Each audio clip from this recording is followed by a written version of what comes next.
Thanks so much for listening to No Lions Here with me, Big Panda.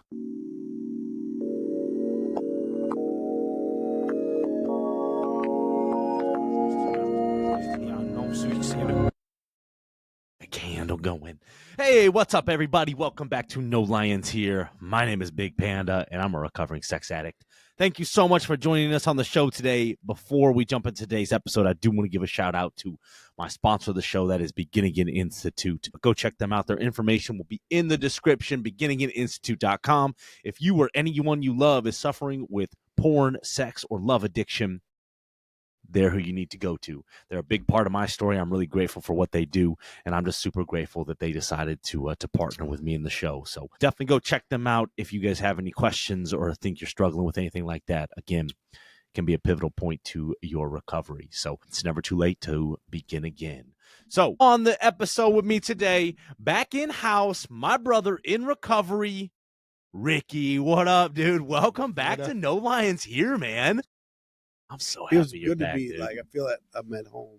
Yeah. Ooh. Yeah. Yeah. So it feels like a place of growth, place of vulnerability, risk taking. Comfortable little room you got here. Yeah. It's even better with the door shut and the candle lit. Yeah. We lit the candle, dude. We lit the candle, man. I love it. Got a different camera. Dude, it's good stuff. So, it's funny. Like, so we were talking about, we've been kind of discussing over the last couple of weeks, like when we're going to have you in, and we both work today. And we talked about, like, this is the first time I've come in after work and done an episode.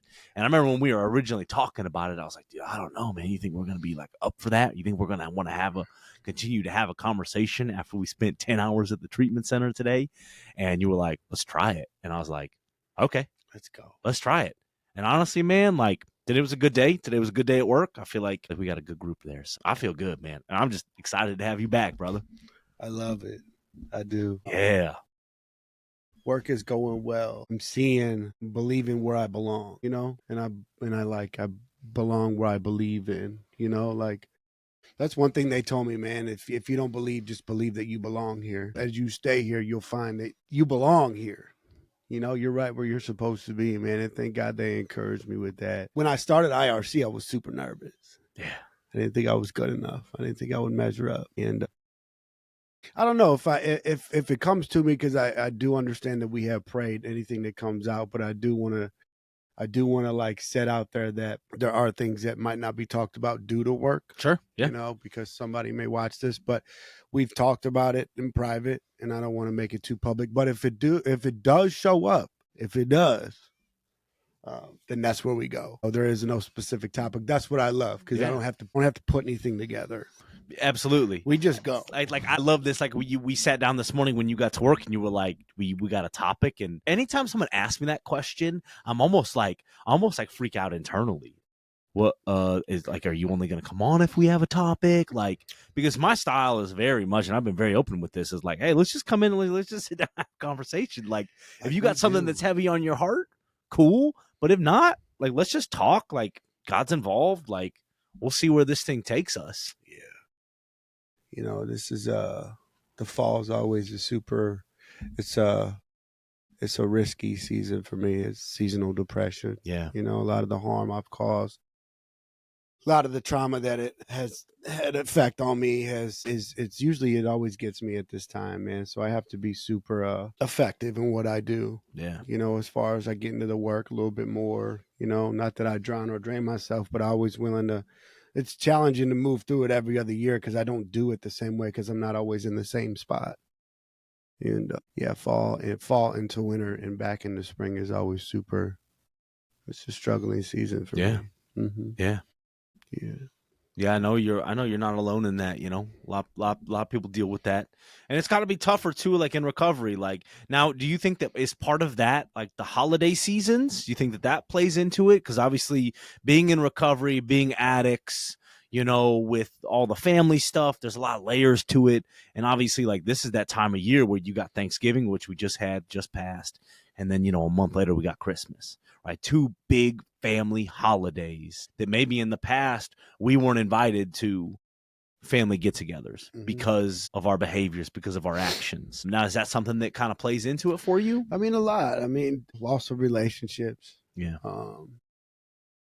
certain things that I did while I was using, they always seem to surface at this time. Certain behaviors that I did, certain people I've harmed along the way. And not that it's a beat myself up. It doesn't come to abuse me, right? It tries to, that's with the intention to abuse me, but I don't allow it. So let me make that clear. I just remember, man. I always remember there was a point in time where I was using, and I remember on this specific day, I remember like the detail that was on the wall. I could remember the song that was playing on the TV, and it was Rihanna. It was "Shine Bright Like a Diamond." It was "Shine Bright Like a Diamond." So that song was playing, and I was laying on the couch, and of course, my family was somewhere else having Thanksgiving. So it was Thanksgiving Day, and I remember I took care of a few people who were using previous to that day. And when you wake up with nothing on Thanksgiving, when all you need is that something to get with somebody, your loved one, which I mean, nobody had anything for me. And I remember just laying there, and I remember thinking, is this what it is? I got my family just begging me, just come on, Rick, come as you are. And I'm like, you don't even understand. And at the same time, I'm pressing the hold button because I'm trying to get a hold of some people, because begging just to scrape a spoon so I can just feel a little bit better, so I can put some clothes on, maybe put some water on my body and take a bath just to get over there and say hi. Thin, super thin. Wrong gust of wind would take my ass. Just not looking the best, not feeling the best. And so it always brings me that. I remember being on this couch, and I remember praying that somebody just helped me get off this couch. I remember it being so dark, and I remember Rihanna playing. So whenever I hear that song, I'm reminded of that day on that couch. So alone, man. Like my mom's front door said, like, you're welcome here. As long as you stop using, you're welcome here. Fast forward some losses after that, clean. It's not always about the using. There's some things that happened when I was clean too, man. Yeah. And I'm just real mindful of myself and how I behave, and certain mannerisms and behaviors that I could pick up along the way that aren't beneficial to my recovery, man. So I'm just super mindful. I'm into my step work. I'm involved. Yeah. I'm in service work. IRC gives me something to do. I'm learning more about myself through a newcomer, right? The closer I am to a newcomer, the further away I am from a relapse, right? So the closer I am to you, the further away I am from that porn app. Putting my piece in my hands and just masturbating my feelings away, because I know like that's what it's about, right? Yep. And I was having a conversation with the chick the other day, and she was telling me how she's going through a divorce.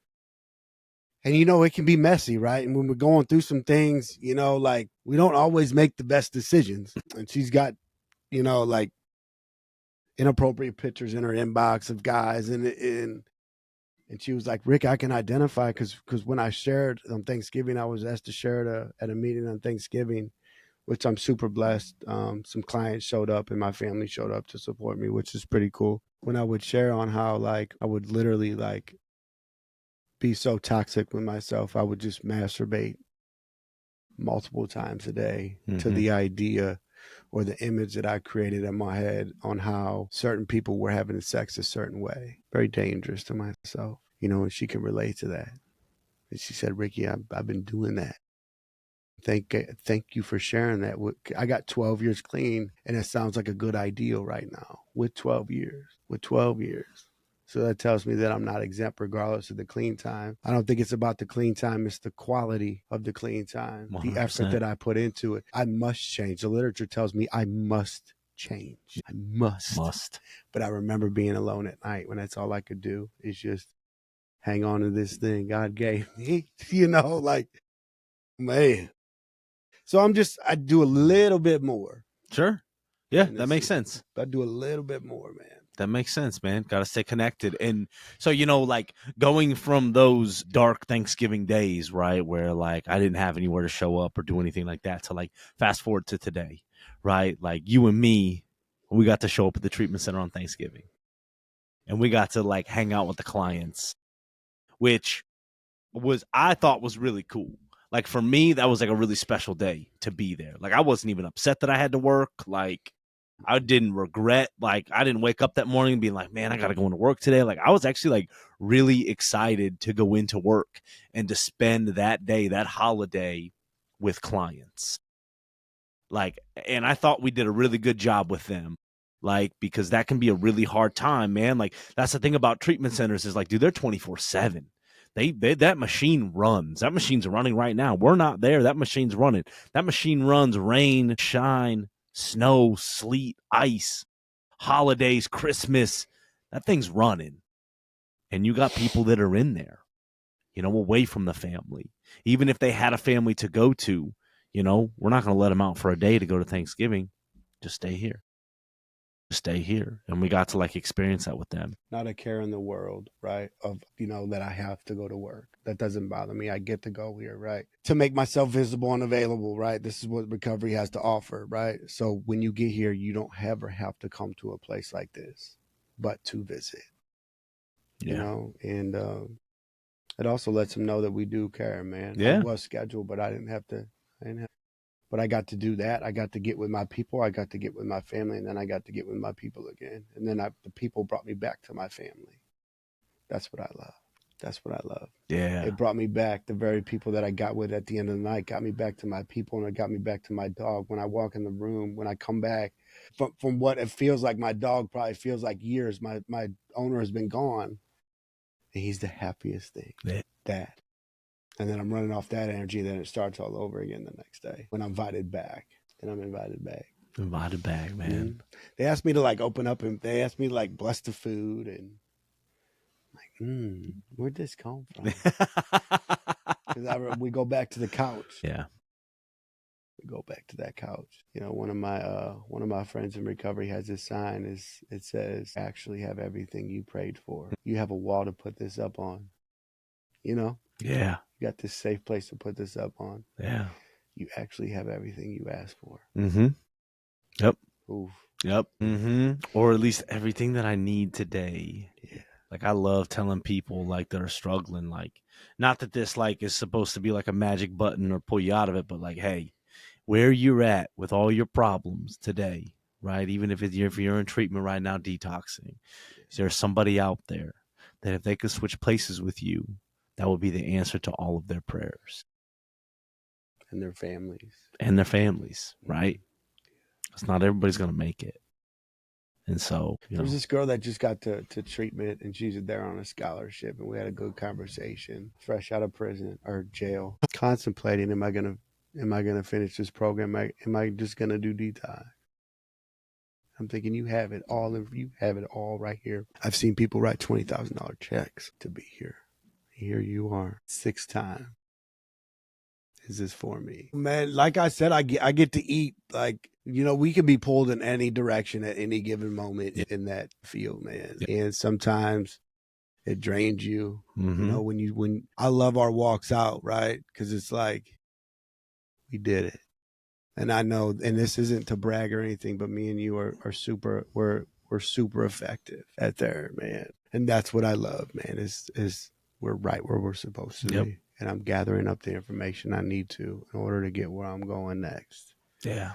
You know, so that's what I love. And I get to see myself in everybody, a little bit of me of everybody, because I'm not everywhere, but there's a little bit of me in some of these cats, man. And that's when I get to meet their now behind ass, you know, right where I was, you know, that's what it's about. Yeah. Puts things in perspective, for sure.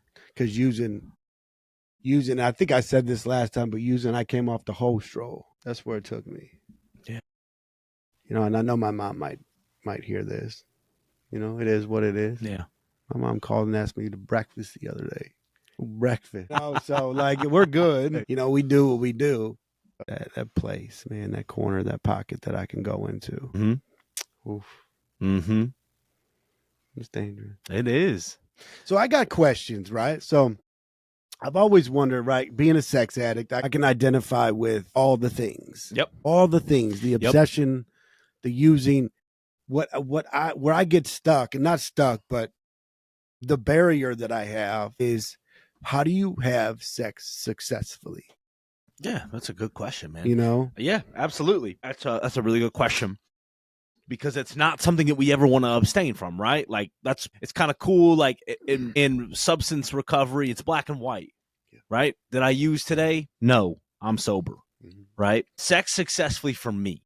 This is what it looks like for me in my life. And that is, one, I got to be in a committed relationship, right? None of these one night stands, right? Like that just doesn't, that leaves me empty, right? There's no real connection there. Like, right. Even if it is mutual, even if it is consensual, two consenting adults, right? Like you're using me and I'm using you. Right. And I've used this before, like this justification of like, well, it was a mutual agreement that we were just both using each other. That still doesn't make it right. It still doesn't make it right. Right. It doesn't, because it's empty, it's transactional. We're using each other. Like we're not getting anything out of this. Right. So for me, it's, am I in a certain mood to where I'm using this to escape? Am I using this? Because I can do this. I can technically act out in a relationship with my partner, because are there things that I'm not discussing with them that I need to discuss with them? Am I holding anything back from them emotionally that could make me not be present in the moment? Right? If I'm not present in the moment with her, what am I doing? Right? That's why I always like to have check-ins. Right? Like when I go and see my partner, we don't immediately just rip each other's clothes off, right? There's a check-in. Hey, how are you doing? Where you been at? What's going on, right? Let's talk before we just jump right into it. Also, too, like I did like, this was like, I don't know, this was, I think we talked about this. This was a few months back, but like I like almost like we had a basically I was expecting sex. Like we were hanging out. She came up, we don't see each other all the time. Like she came up and like I was expecting sex. And like we had sex, but then the next morning, like she was like, "Oh, let's wait until later on and we'll do it later." Yeah. So in my mind, I'm like, "All right, cool. Like I've got an expectation now that we're going to have sex later." And then it got later on in the day, we got busy, she had to leave, and she was like, "We're not going to have time." And little boy inside of me didn't like hearing that. Little boy was like, "Wah." Like and like, so like in that point in time, and then I remember in this conversation using these justifications of like talking to her, because I didn't really know what was going on with me. Something was going on. I was inflamed, and I was like, well, this is how I feel closer to you. Which in the moment was me just trying to manipulate the situation to get what I wanted, which was not right. So if we would have ended up having sex that day, it would not have been quote unquote healthy sex. Would have been me acting out? Not necessarily, but it would not have been healthy, because I was doing it to escape something. I was doing it to get what I wanted. So if I'm expecting sex, now on the other end, on the other side of all of this, I got to say, anytime I go hang out with her, like I do not expect that. Because things come up, right? We're human beings. Like I'm too tired. Like she doesn't feel good. Like these are all valid. So like I don't expect sex. When we go, if it happens, great.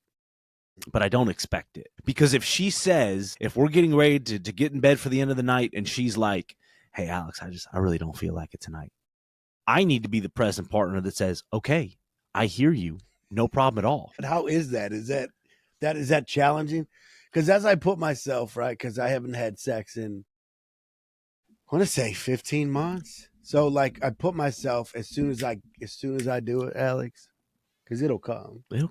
I'm gonna like be obsessed about it, And so I'm trying to find healthy ways, because sometimes at any given time I have an unhealthy relationship with sex. Yeah. At any given time, my lustful ways, at any given moment I have lustful thoughts, man. Yeah. And so like, is there anything from the literature that you read? What is it? Sex? It's the SCA Blue Book. SCA Blue. Is there anything like stand out to you, like in the book? That's what I like to read, the book. Yeah, you like the book. See, and I'm not like real into the book. I mean, so like there's that list of 14 common characteristics, right?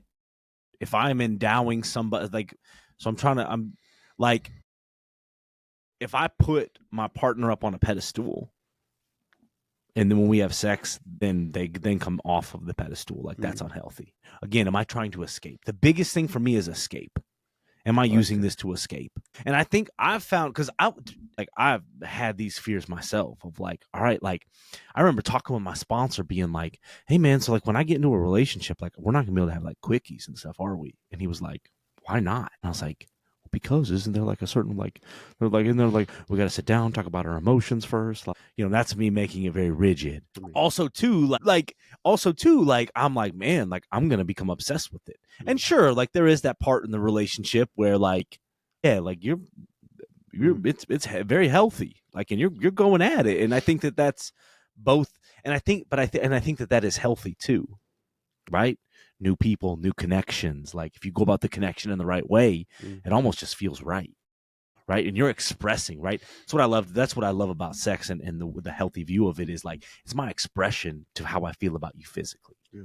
I've told you about how I feel emotionally about you and how I'm doing emotionally. Now let me express how I feel about you. Let me express this. And I will say that like the obsession does lift in a relationship, because there were early on in the relationship where like I'd go over there and we'd be sitting there and I'm in my head thinking, all right, when are we going to get to the sex? Like, when are we going to get to the sex? Just tunnel vision. Just tunnel vision, right? And like that pulls me out of the present. But I will say, like, as things of progression and we've grown closer and we keep connecting those thoughts, like I'm not obsessed with it. Like, know that, okay, if we're both feeling it, it will happen. If it doesn't happen, okay, maybe it'll happen tomorrow. Maybe it won't happen. Okay. And I feel like a lot of people equate sex with love. Like, well, you're not having sex with me, so therefore you don't love me or you don't find me attractive, which is a lie, right? Just because she doesn't want to have sex with me one night doesn't mean she thinks that I'm gross. She's just not feeling it for whatever reason, right? And then what I love about that is that opened up avenues for us to talk. And that's healthy. Right? That's healthy. And that opens up avenues for us to talk. All right, what's going on with you, right? Like, I almost care more about the emotional intimacy than the physical, because that's when we get to know each other, right? Yeah, because one of my love languages is touch. I like a touch. Yeah. I'm a gift getter. Yeah. Like Okay. I do gifts as far as like how I show, and I like to touch. I like to cuddle. I like to do all that stuff, and I haven't done that in a while. Excuse me. I feel sometimes I'm like, when is it gonna come? It's not that I can't go out and get it. I choose not to. Because I want it to be healthy. Yeah. And I want to be in a relationship. I don't want to be in agreement that this is what it is. I'm too old for the agreement on this is just what it is. The you up text. No, are you too up? Dude, they don't have that. Is it too late text? Yeah. That. And I don't have room for that, man. Yeah. I want a relationship today. Good relationship. And I'm kind of in one. I don't know what's going on with it. Sometimes I just get lonely, man. Yeah. Yeah. Yeah. It's very true. I used to always say that, like, because, we're not alone, right? But there's something about that romantic partnership, right? Yeah, I got my boys. But you know what? My boys aren't going to come over tonight and hold me and tell me it's going to be okay. And even if they did do that, it wouldn't be the same. Like, it's not the same. It's not the same as someone I find attractive that's into me, that's just holding me, that wants to spend time with me. It's not the same. It's not the same. Yeah. Yeah. I think also, too, for me, it was like not jumping into it too early, right? Because I can do that. I can fast track intimacy.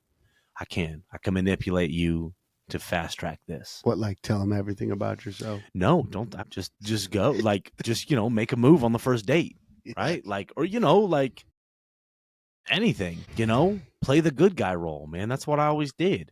Like, I played the good guy role so that I would gain points. He didn't try anything. Oh, wow, he's a good guy. And then you give it to me and I'm out. I'm done. Like, but part of it was sharing everything though, too. Right? Like with my history, like my sponsor was very adamant on like, Alex, because like I remember like we kissed, right?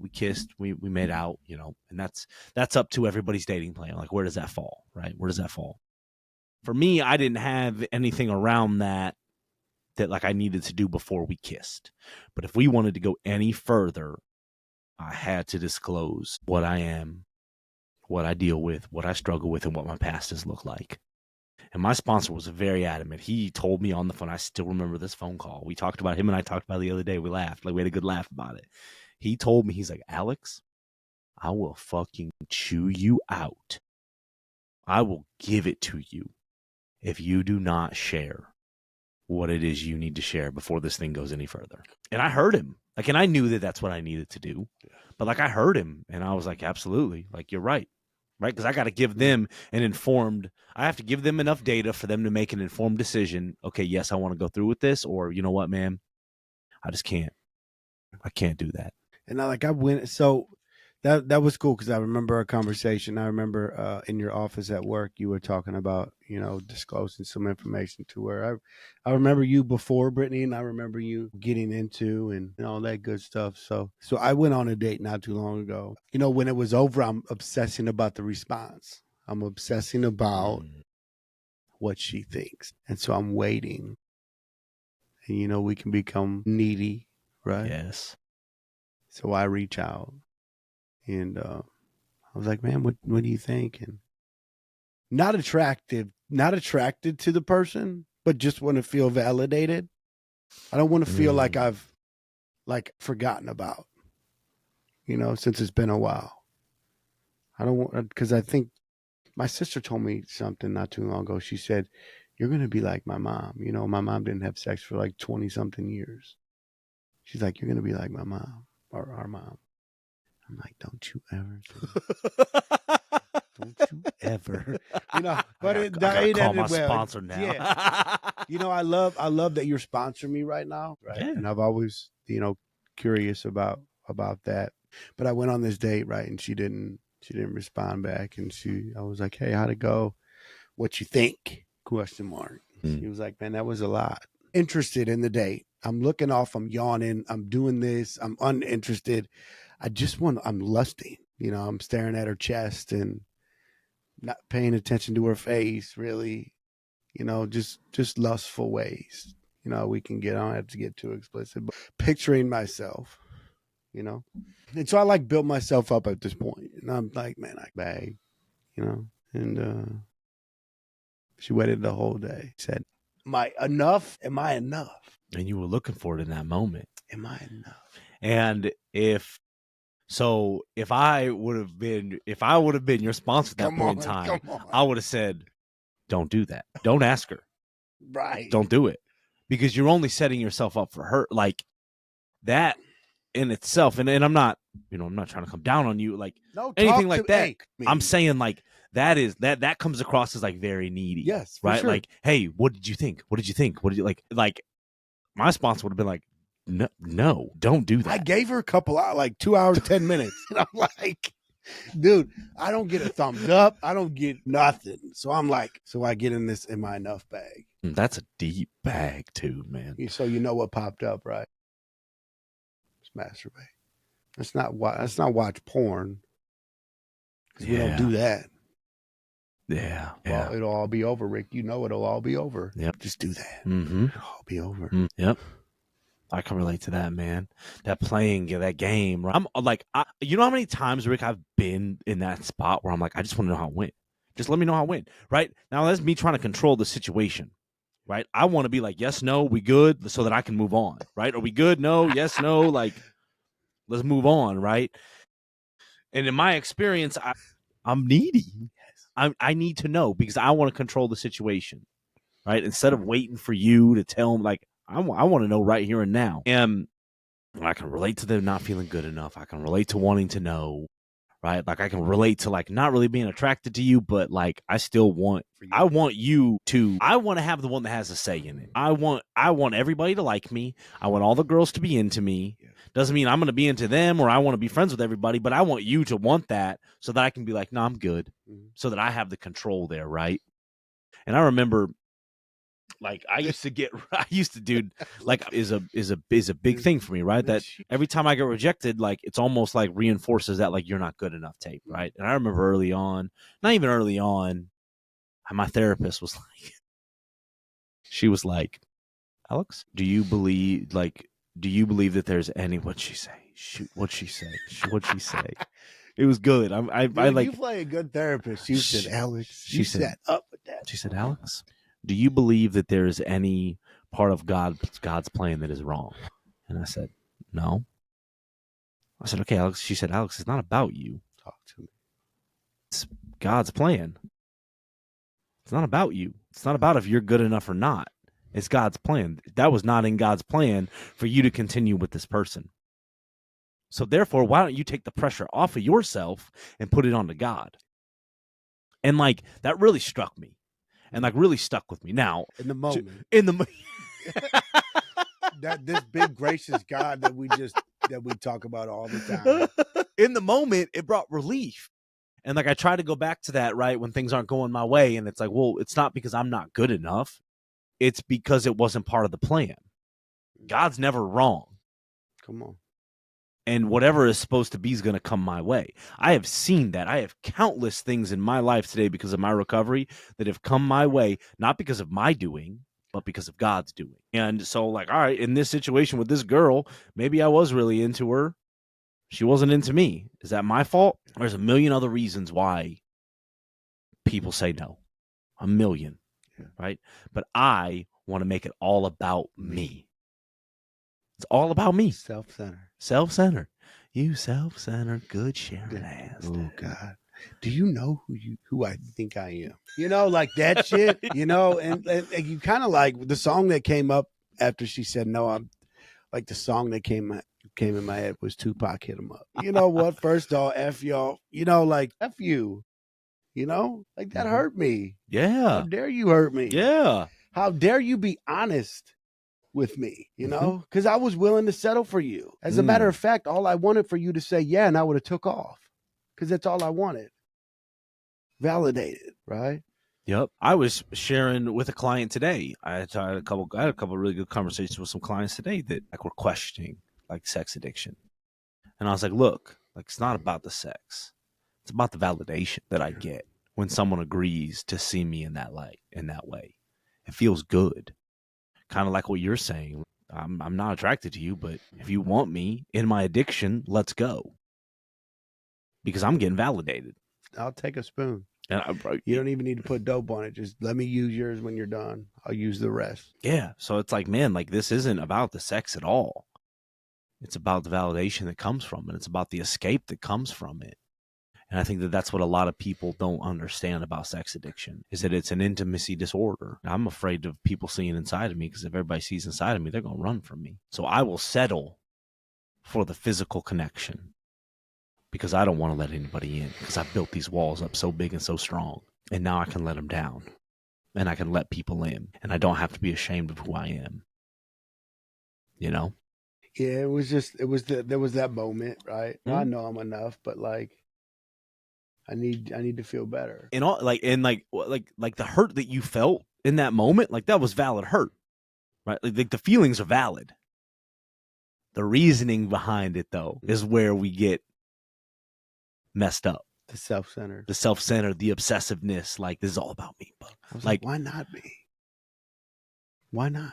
Like it's so funny, man. Because like I have struggled with confidence issues my entire life. Yes, but also at the same time. I think I'm the shit. Something like you, I'm doing you a service. You need to get with me. I didn't even eat, right? Because I all I wanted to do was drink coffee. And I was like, you want me to pay for it? Thinking that I'm going to get the thumbs up when I leave. Like, I'm into you. You know?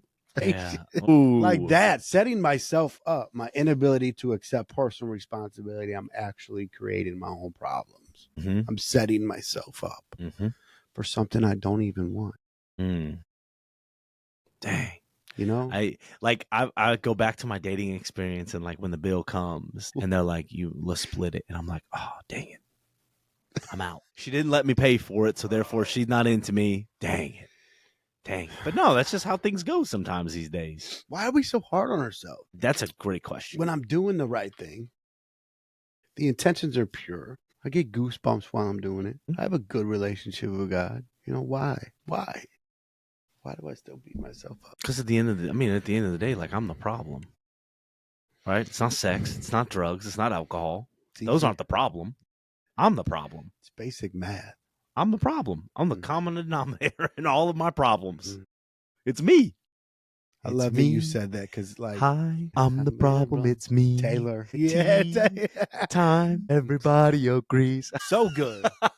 So good. So good. And I also I go back to this NSYNC song, and it was God Must Have Spent Just a Little Bit More Time on You. I don't remember that song. But you listen to it on the way home. It's pretty good. Probably. But like as I think of it now, I'm like, man, whenever I put somebody up there or put somebody across there and, up there, over there, I always think why don't I compare myself, start to compare myself, man. And it's super dangerous. Real dangerous. Dude, it's bad. It's real dangerous, man. Not that like I do that a lot, but I know how self-centered I become when I do that. Yeah.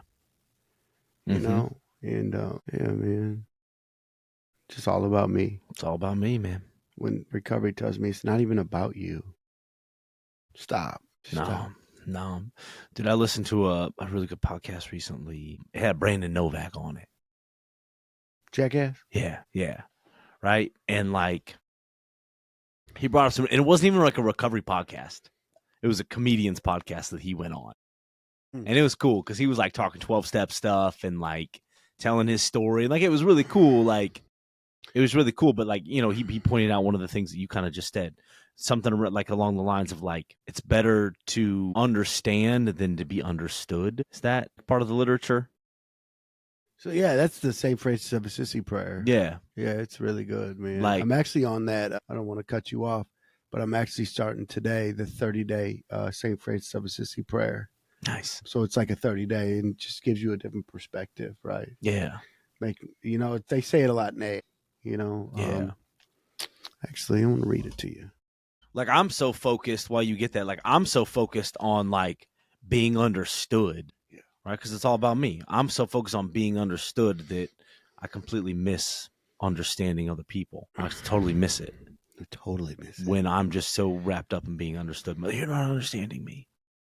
That's why when people say that in work, when people are like, people just don't understand. I'm like, whoa, you realize you're isolating yourself from people when you say that, right? Yes. Because you're not terminally unique. Excuse me. You ready for this? I'm ready. Lord, make me a channel or make me an instrument of your peace. Where there is hatred, let me sow love. Where there is injury, pardon.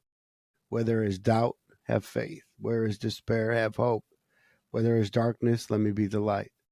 Where there is sadness, joy. Divine Master, grant that I may not so much seek to be counseled as to counsel, to be understood as to understand, to be loved as to love.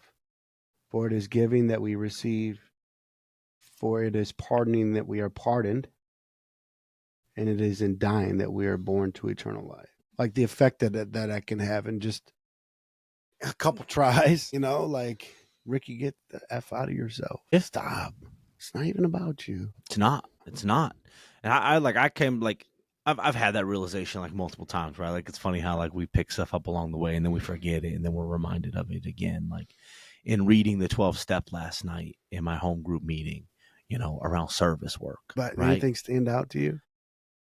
What really stood out was I wish I had the book in front of me. I might actually have the book here. I might have the book here. It might be out there. I don't know. Actually, I don't think it is. So what I loved about it was like when we took this step, we let go of the results. And we were talking about this in your office earlier today. Like, come on, when I take this step, when I carry the message, I let go of what the result is.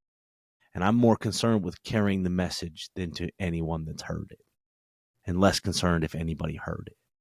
And like, man, that like spoke volumes to me. Cause like in early recovery, I thought step 12 was, all right, line the sponsees up in front of me and I'm gonna knock them down one by one. You get some knowledge, you get some knowledge, you get some knowledge, you get some knowledge, right? It was, you hear this all the time when people are picking sponsors. It's like, find somebody that has what you want. And my whole recovery, I've been like, damn, I feel like I work a pretty solid program. Why is nobody wanting what I well, that's because that's not what service is about, right? Because I can look for validation in the program. I can look for validation in my good Sharon ass sometimes, right? Like I can look for that validation. I can get lost. I can hide in the program. I can get all my validation from the program, but that's not what the program's about. So for me, it's service is just suiting up and showing up. Being your authentic being my authentic self. Like that was the other thing that really stood out to me is like, I ask people all the time in the treatment center, Hey guys, I just want to take a minute to share something deeply personal and transformative in my journey of recovery. I've been where you might be right now, struggling with the weight of addiction and feeling lost. But there's a place that offered me a new beginning, a place I truly believe in. It's called Begin Again Institute. At Begin Again, they understand the deep-rooted trauma behind addiction. Their 14-day intensive program for men tackles the neurobiological aspects of addiction head on. It's not just about breaking a habit. It's about understanding and healing the underlying trauma that formed it in the first place. And for those who have been impacted by betrayal, Begin Again extends care to partners of addicts too. Their partner support program is offered at no additional cost to the family and runs alongside the men's intensive. This program helps participants gain an understanding of the trauma they've experienced and sets them on their own path to healing. If you or someone you love are grappling with sexual addiction, pornography addiction, or intimacy issues, Begin Again Institute can be that pivotal step towards recovery and a new lease on life. Remember, you can't go back and change the past, but it's never too late to begin again. To learn more about their life-changing program, visit beginagaininstitute.com or call 720-776-9076 to reserve your spot in the next 2-week intensive. I promise, it'll be the best call that you ever make for yourself. Stay strong, keep fighting, and keep tuning in to No Lions Here for more conversations about recovery, resilience, and hope. How many of you think you can go out there and be of service right now? Nobody raises their hand. And I'm like, bullshit, you all could be, right? But show up authentically. Share how you're really feeling. Come on. Don't share with me that you feel great. Don't share with me that you feel sexy in a rehab. Show up exactly how you are. So I said I wasn't going to say like what pops up, right? But I remember when I first started at Illinois Recovery Center, and this is just in the recovery field, man. I remember like having an attraction to some female clients, right? Getting with my sponsor, not acting on it, like having these thoughts of like just punishing myself because of these thoughts, right? And I remember bringing it back to my sponsor and a select few people who had been in the recovery field for a long time.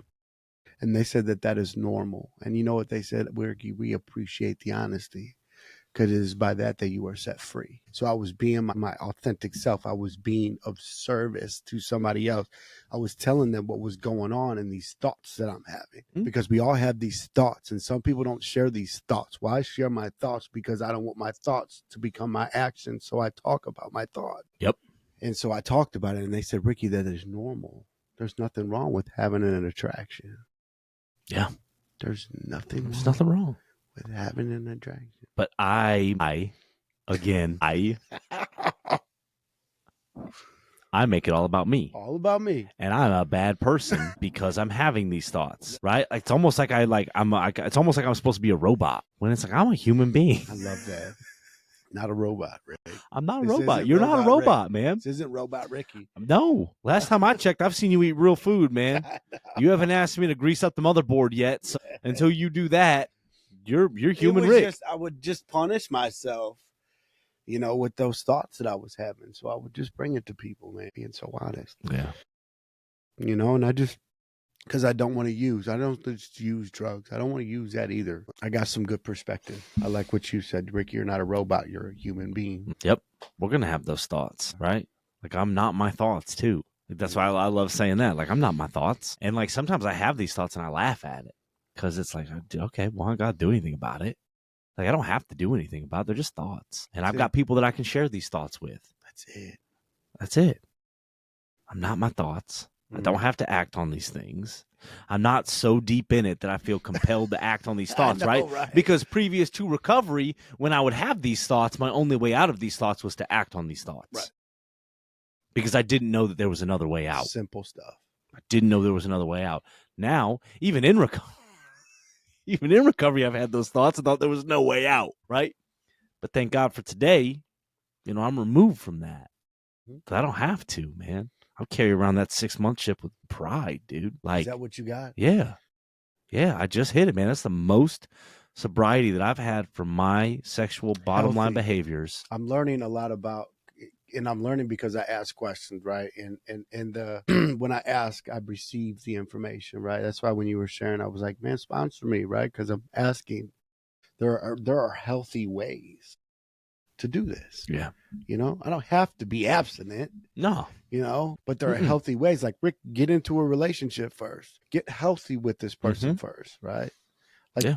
just get good at that, you know? Just get good with that. Just get good with that. And when these thoughts of, because I become like a slave to some thoughts, right? I'll start to question, well, how was he 4 years ago? And I didn't even know this person, you know? So I just become captive, hijacked, you know? And I feel like the only way out is to ask these questions, not running it by my sponsor, running it by her. What did you think? I'm saying that as in like, well, yeah, we pop the text off that says, "What do you think?" Because I'm hijacked by my thoughts. So then I pop off this text saying, "What did you think?" Well, on the date, can I get a response? Can I get a thumbs up? Can I get something? Can I get the eye emoji? Whatever, you know, like just send something. I'm over here waiting. You know, any noise my phone made. I'm like, dude, is it on? I'm checking. Is it on vibrate? Like, no, dude, just look. I can relate to that. We can be dangerous. God. Like, is my phone on vibrate? Every little, what's that? What's that? Oh my gosh. Oh my, I can so relate to that, man. You know, and I didn't even want it. Yeah. So you want to talk about needy and making it about me, right? In this moment, right? In this moment, earlier when you were like, sponsor me, and I started giving, you know, my response to whatever question you asked, in my mind, I need to be like, hey man, did that make sense? Do you get it? Does that make sense? Did you get something out of that? That's how needy I am, that I would have those thoughts while I was answering you, was like, oh, man, I need to like check with him. Good, man. Did you get something out of that? Like, am I enough? And what I saying to you in sharing my experience, am I enough? And like, simply you said, man, I can relate to that wormhole. Yeah. You know, part of it is I don't want to feel like I'm alone. Mm-hmm. You know, like I'm not alone in this. You know, it takes two hands to clap. You know, like I'm not alone here. You know, that's what I wanted. Like, let some light in, Rick. Open up the door a little bit. Yeah. You know, when you open up the door, some light can come in. Some light can come in, man. Open up the door a little bit. Yeah. Because I can confuse myself. I can start to buy my own bullshit. Yeah. I'll buy it. Oh, I'll buy it, dude. I don't care what the cost is. I'll buy it. Dude, I will leave here and pick up a prostitute. If I'm not doing this, I'm not with you. Yeah. I swear to God. Let me ask you something, man. This kind of like popped into my head, like, because there is healthy masturbation. And yeah, there is such thing, and there's guys that use that in the program, healthy masturbation. Yeah, and like I go there. Good, you know, like and it's not. You know what's cool? I'm so glad you brought that. Thank you for bringing that up, because there were times where in unhealthy ways, right? Like, not in some weird way, but I remember like being obsessive about it. My son was in the other room. My son was in the room with me. We were playing the PlayStation. I set the controller down and tell him I got to go to the bathroom. And you know what I do in the bathroom? Unhealthy, right? Unhealthy. I'm doing it with my son in the house. I'm putting the controller down because I'm feeling some kind of way. But there are times I lay down at night and I do that. Yeah. But it's not 7 days. It's not 7 times in 7 hours anymore. Yeah. Yeah. It can be a form of expression of self, right? Like that's what sex is. Like it's an expression of self, right? It's a tool. It's a way we express ourselves. And if I can do that in a healthy way and express love for myself in that moment, like I remember one of my very first therapists was like, Alex, like, have you ever did healthy masturbation? And I was like, no. In my black and white mind, my rigid mind, I was like, what does that look like? And they're like, you know, take yourself on dates, you know, take yourself to dinner, right? Give yourself some love at the end of the night. And like, I was like, all right, cool, okay, yeah. Like, all right. And then my therapist was like, Al, do you use fantasy in your head when you're doing that? And I was like, yeah. And he's like, no, man, that's not healthy masturbation. Dude. That's not healthy masturbation, right? If I'm drawing up fantasy, if I'm drawing up a face, a person, right, the way we used to do it before the internet. Talk to me, man. And that was like, that makes sense. But that makes sense though, right? That makes sense for me. That makes sense, like, because I can say, I didn't look at porn. Masturbation's fine. Okay, but again, there's more to this though. It's not just I didn't look at porn and masturbated. It's, was I thinking of anybody? And if the answer was yes, well, then I need to look at that. What was I trying to escape? Because clearly that wasn't a form of expressing my love for myself. That was me caught up in a different scenario in my head. I'm not present with myself in that moment then. Let me be present with myself. If I can be present with myself and do it, there's no problems. It can be a useful tool. Yeah, man. And what's pretty cool is I'm not doing it to anybody's girlfriend, anybody's wife. I'm not busting anybody down. I do it to the girl I'm currently seeing. As of right now, like, I've seen it. I've been there. I don't really wander off to anybody else, and I'm not busting anybody's girl down. That's right. And like hiding it, right? Yep. And like going around them and feeling some kind of tension, and it's my own stuff. Because I got to think about it too. What scenario am I ashamed? Yes. Or do I feel guilty of the scenario that's running through my head? If that's something that I have to hide from people, that's not healthy. Like, I'm not doing it at work. Right. Dude, I used to do it at work. Mm-hmm. Couple times. 8 hours a day I'd work, 8.5. I'd probably bust this down about 6 times. Yep. I've been there. Been there, man. Been there. The bathroom, look for feet. Yep. See who's in there. I didn't care. I got to the point where I didn't care. Dude, and you know what's crazy? The more I talk about that, the more alone I'm not in that. You're not alone, you know? And cocaine's a hell of a drug. This is why I really appreciate you, because I can be of service around you. Yeah. We both clap. Yeah. That's what I love, man, is I found some safety in the presence of you. This is how we grow, when we shine some light on some stuff. Not only is the light on, but somebody's home today. Absolutely, man. Yeah, I remember talking to my sponsor towards the beginning of the relationship, and I don't know, the girlfriend and I, we sent some flirty text messages, right? And we had to have a good conversation around it too, because the last thing I want to do is have these expressive, flirty conversations with her, and then not end up seeing her and being like, I'm a sex addict, so I know what to do to take care of these things. And her and I had a really good conversation around it, right? And maybe we just pump the brakes on it. I can't have full blown all day flirty text messages. I can't. We don't send nudes. We don't send nudes. That's a boundary for me, because I know where that can lead me, right? So in that moment, before we really had that full on, hey, let's just kind of pump the brakes a little bit on this. This is what I needed to look like for me, or this is where I can't go. I remember talking to my sponsor, because I was worked up, right? I got this girl that I'm really into, and she's texting me, and she's really into me, and oh my God, how am I going to contain myself? My body's doing things, and oh my God, and my sponsor was like, all right. He's like, I don't think that would have been bad. In that moment, if you would have been thinking about her, I don't think it would have been bad. And then you guys would have been able to have a conversation with, because I wouldn't have held that information from her, right? I would have had to have told her, hey, I did this, right? And I thought of you, right? Now, is that where I want to live? Do I want to live my life there 6 days a week? No. It hasn't happened. But if it does happen, that's a bridge I'll cross. Doing group and that break, just going to get it and then coming back to group and teaching group, right? Oh God, dude, woo, talk about duplicity. Whoa, duplicity. Whoa, woo, man. We can get that sick. Yeah.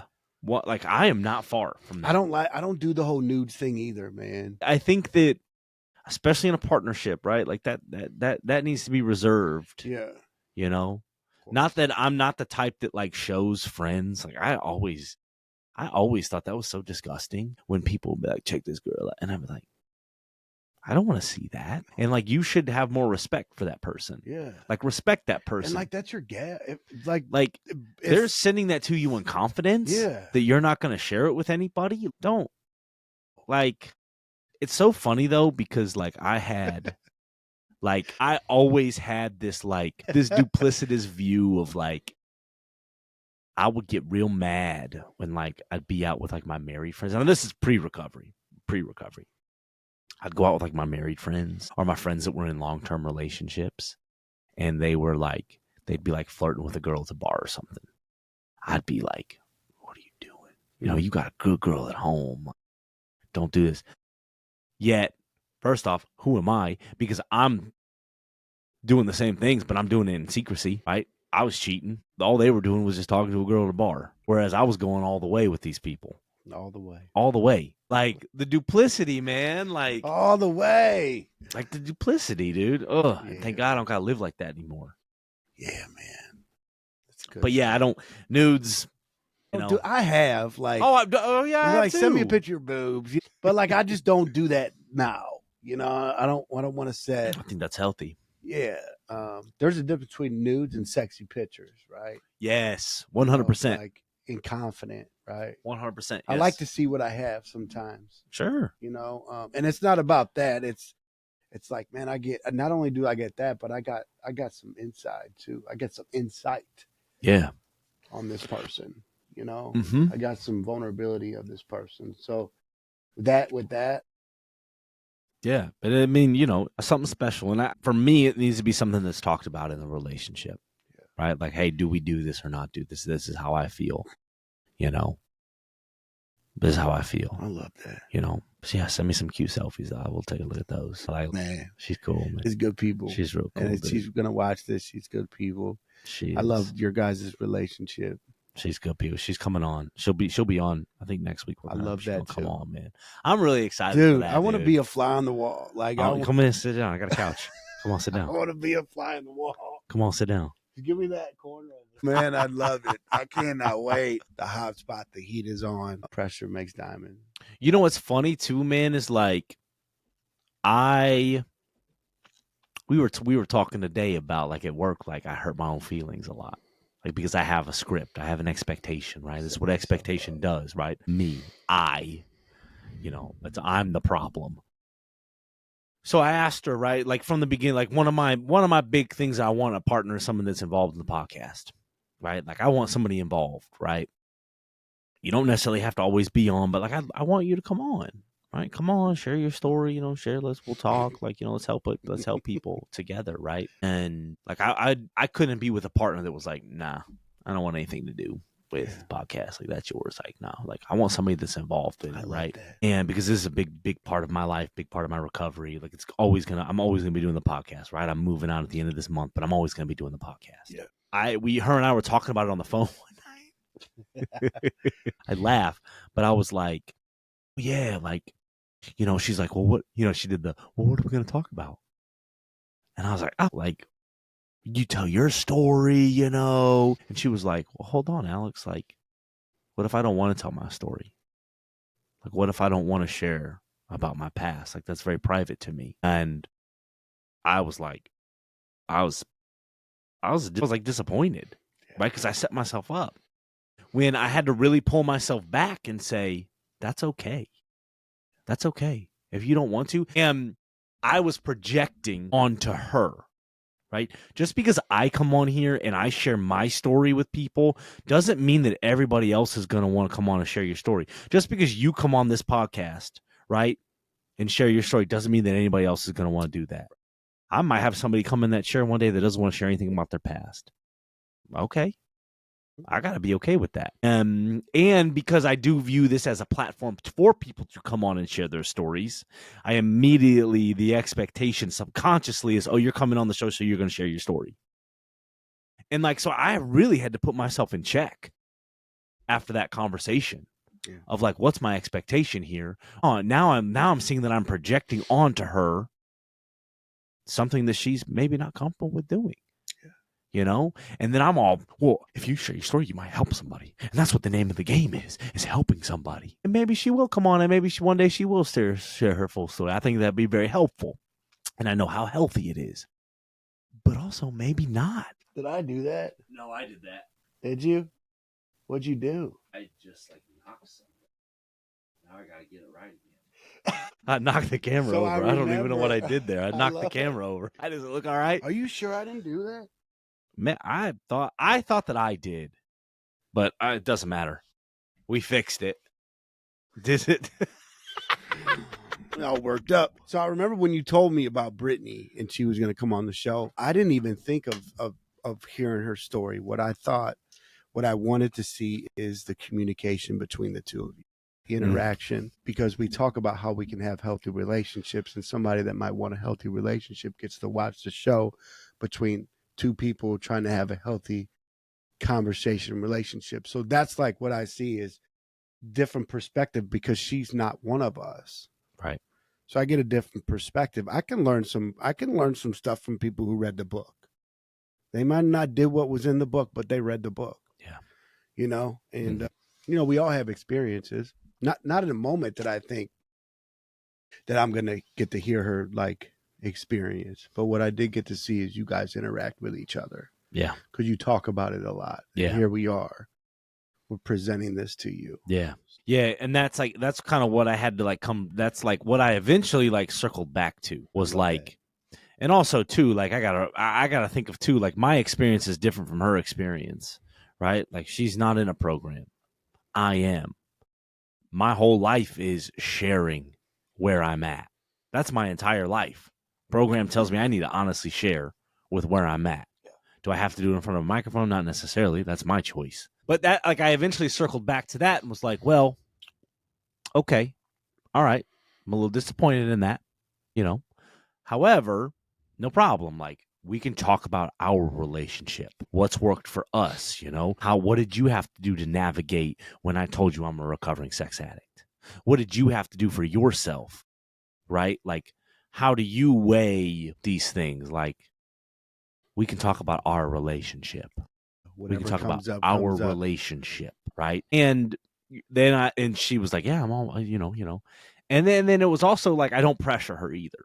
Like, she knows I wanted her to come on. And her coming on, she actually said, she listened to an episode and she was like, babe, I want to come on the show. That's hate. And I said, let's Shout do out it. to Britt, man. I said, let's do it. Dude, I love Let's that. And I'm do it. excited for it. Because now like the world gets to see, right? I'm What real you excited talk too. about. Yeah. So we are now bringing somebody who wasn't private, but now we put a face and put it public, you know, Yeah. and now we get to see the interaction. That's what I love. Yeah.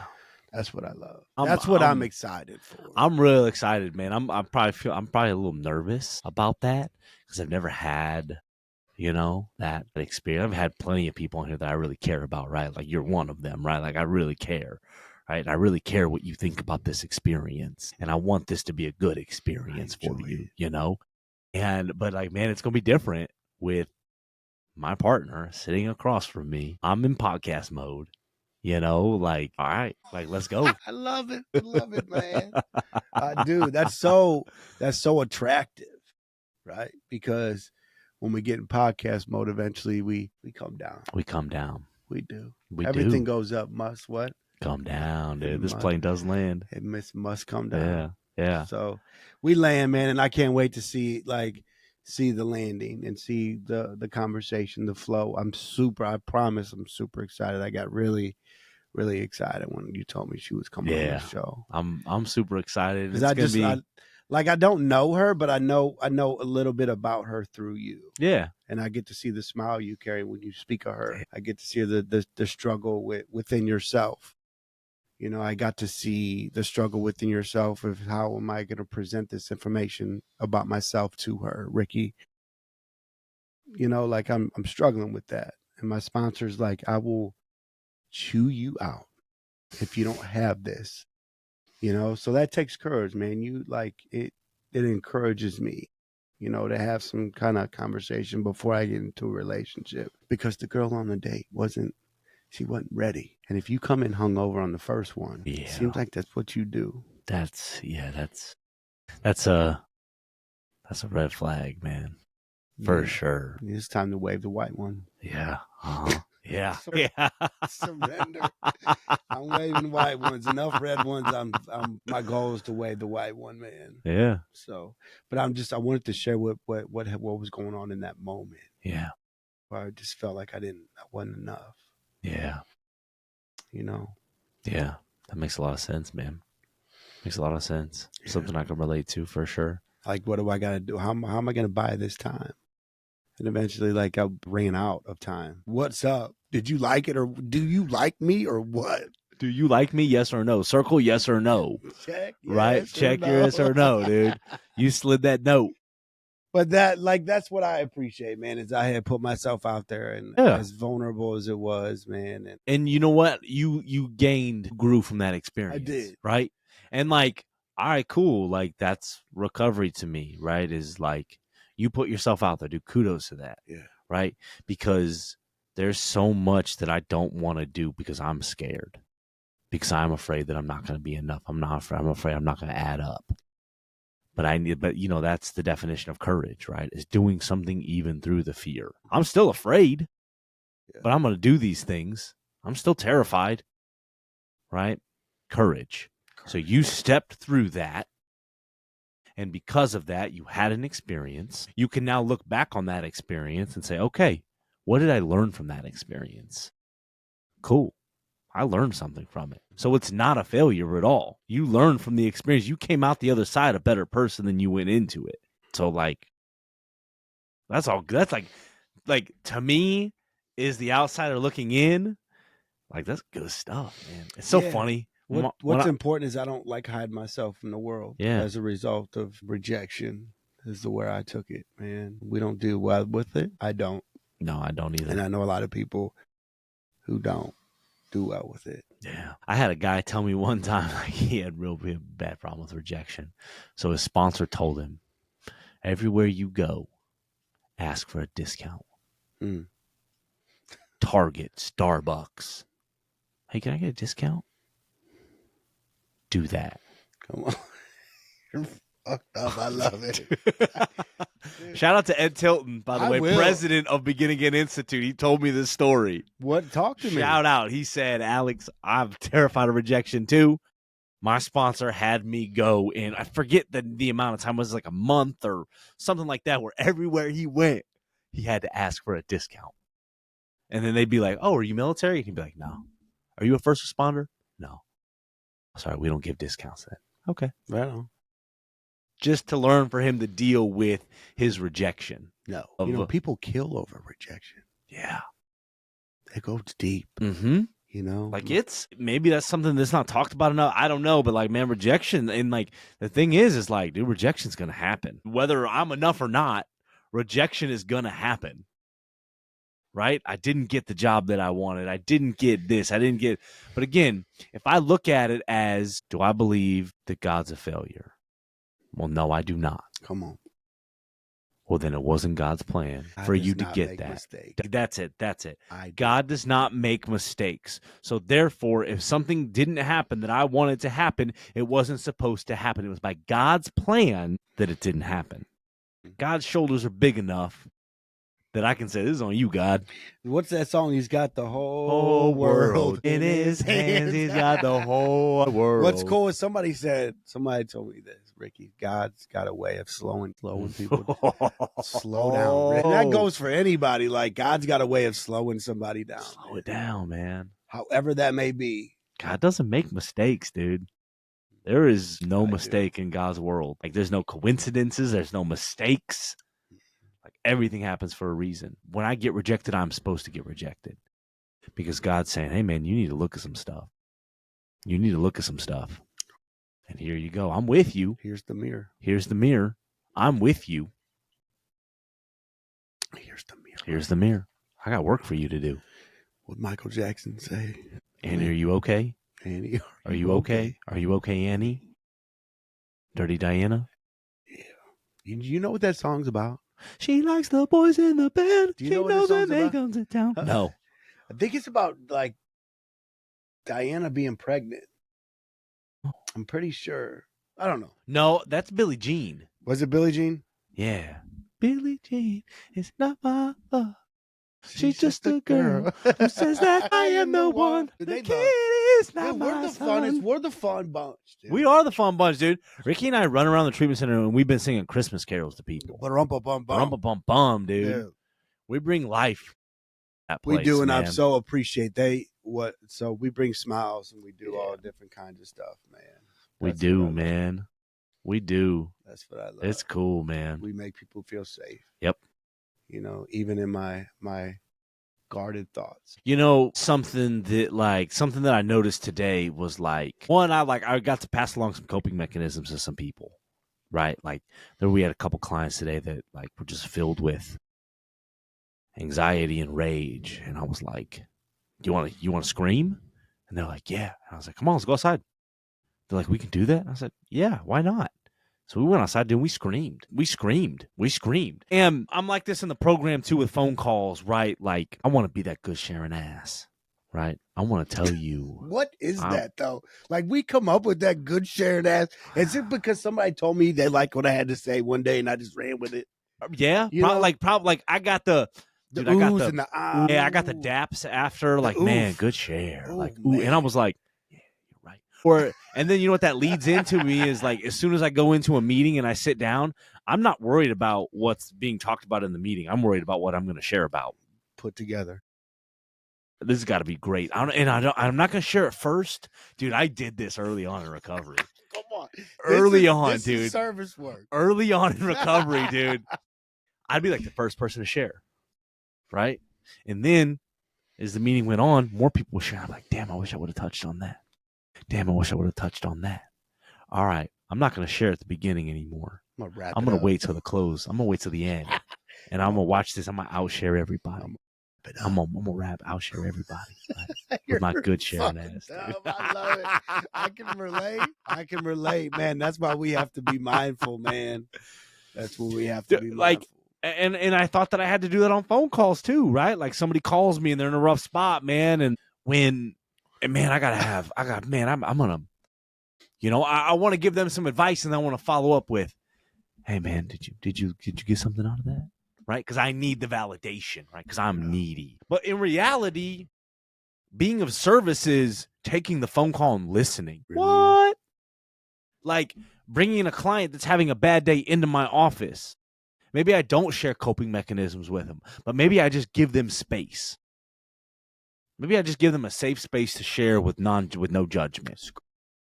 That's service. That's service. And I got to remind myself of that because ego is involved with me too. So I had the screaming thing, man. My sponsor, when I was really, really going through it, man, I would call my sponsor in my car. I said, Kurt, his name's Kurt, I just want to scream. And he said, then scream then. I said, all right, I'll call you back. He said, no, scream on the phone. I said, dude, I'll call you back because it's going to be weird.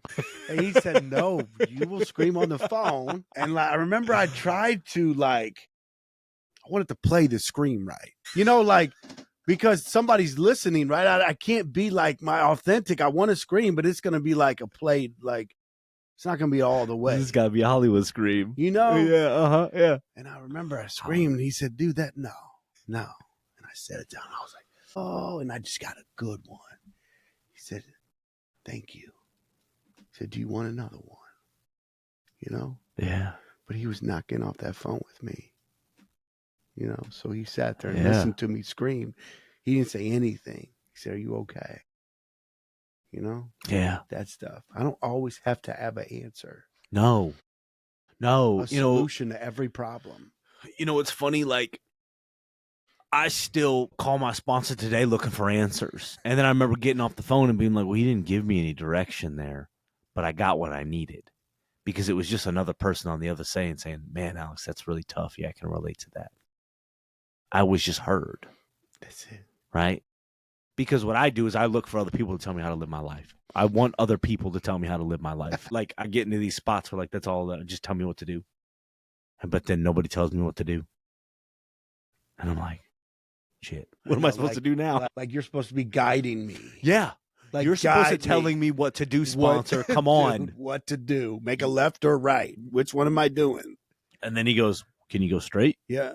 And I go, yeah. And he goes, you'll figure it out. Yeah. Just keep going, Or my sponsor would tell me, well, how's that working out for you? Yeah. Oh, yeah. How is that working out? How's that working out for you? All these sponsors, they almost get like an email. I love it. This is what you say. How'd that work out for you? Dude. Keep coming back. Yeah, that's for I still again, right? I have expectations. I have scripts that I want people to follow. Now, luckily today when I do get off that phone call, and I'm like, damn, like my sponsor didn't really like. Yeah, he was there for me, and it felt good. But I'm not butthurt by those scripts not being answered. Well, we were supposed to Right. go over a step yesterday with my sponsor. You want to know at 2:00?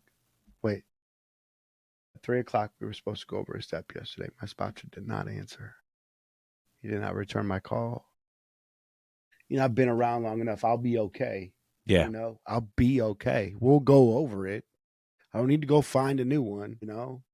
Like we have lives. Mhm. And with my now behind ass, like I'm teaching you some things, Rick, that you don't just need to know right now. Yeah, we set a date, but sometimes plans change. That's Yep. fine. And we're doing the work. Yep. I forget we're doing the work. Hmm? We're doing the work. I used to get real butthurt when my sponsor didn't answer. Oh my God. I'd be like, Love it. what the I know. Now I'm like, he'll call me back. I need a new one. We'll talk. Yeah. We'll talk eventually. It's all good. That's why I'm I all get right. I got other phone calls I can make. I got other ones Well, I can make. Well, it's funny because like this happens almost like this happens a lot. Like I'll call my sponsor. My sponsor's normally always my first call. Right? If I'm making phone calls, my sponsor's normally my first call. And then if he doesn't answer, I typically move down the line. And it's funny because he gets a lot of phone calls. So like if I call him, there's a good chance that as soon as I make another phone call and I get on the phone with somebody else, he will then call me. And I'll let him go to voicemail because I'm in another conversation. And then when I get off that phone, I'll call him. But then he doesn't answer because he then also jumped on the phone. And it's funny because he's like, Alex, every time I miss your call and I call you back and you don't answer, I'm not worried. I know you're on the phone with somebody else. And I'm like, you're right. I am. And I know that you probably are too, because that's how we do things. Well, anybody could put a Band-Aid on. Yeah. So we can put a Band-Aid on it until we address the wound, right? Mm-hmm. And so that was always told to me that that's why you get a couple people. Yep. A lot of people sponsor me. I go over steps with one, but you sponsored me a little bit ago. Yeah. I'm asking questions. Yeah. Because I'm getting ready to jump in some stuff. Yeah. Right? I don't want to be blindfolded. But also, when I do it, check this out. Do you know who I'm going to use? Yeah. I'm using people. Yeah. And my sponsor said, why don't you use him? I'm not God. I love a humble sponsor. Yeah. Who doesn't know it all. Yep. I love a humble one. That's where I want to go. Because I think I gotta. If you come at me and you're and you want and you need some advice, I feel like I have to give it. And I have to blow your socks off. Yes. Oh my God, your life depends on me. Your life depends on me. Like sometimes they just want to be heard. That's it. And then if I don't get a call back from that person, I'm like, you're fucked up. Man, I didn't give him good enough advice.